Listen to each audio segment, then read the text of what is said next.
রেখে গেলে আমি ওদেরকে কাঁদাই, ওদের বাড়ির লোক আর কাজ করতে পারে না।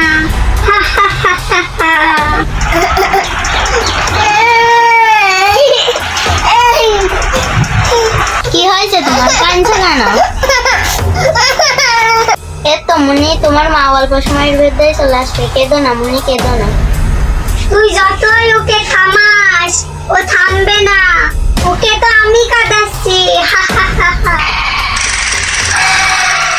মুনি তো এরকম আর আগে কোনোদিন কাঁদেনি, নিশ্চয় মনে হয় এর পেছনে শয়তান লাগেছে। দাঁড়া, শয়তান তোর মজা দেখাচ্ছি।